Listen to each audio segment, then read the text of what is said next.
అలాగే గ్రామ ప్రజలకి ప్రజాప్రతినిధులకి అందరికీ నాకు నమస్కారం అండి.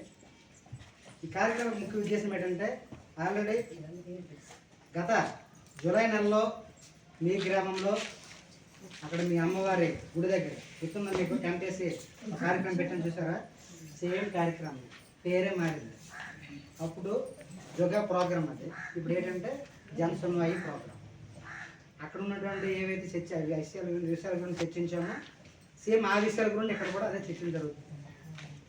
మొదటిసారి చూసుకుంటునేసరికి మీ గ్రామానికి సంబంధించి అప్పుడు సుమారుగా అంటే మీ గ్రామం అంటే ఓన్లీ అనసభద్ర కాదు, బోరింగ వలస, మెట్ట వలస, మడవలస, ఈ రెవెన్యూ విలేజ్ సంబంధించి మొత్తం కలిపి 12 కోట్లు ఒక ప్రణాళిక, అభివృద్ధి ప్రణాళిక తయారు చేసి మన ప్రధానమంత్రి సెంట్రల్ గవర్నమెంట్కి మనం సబ్మిట్ చేయడం జరిగింది.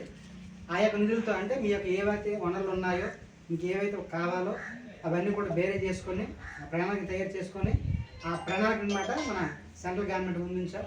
అయితే వాళ్ళు ఏంటంటే బడ్జెట్ రూపంలో కేటాయించిన తర్వాత అవన్నీ కూడా మీకు రోడ్లు అవ్వచ్చు, ఇల్లు అవ్వచ్చు, పెన్షన్స్ అవ్వచ్చు, కాలువలు అవ్వచ్చు, ఏదైనా సరే అవన్నీ కూడా మీకు ఏ విధంగా అందుతున్నాయి దాని గురించి తెలుసుకోవడానికి ఇటువంటి గ్రామ సభలు అనేది నిర్వహించడం జరుగుతుంది.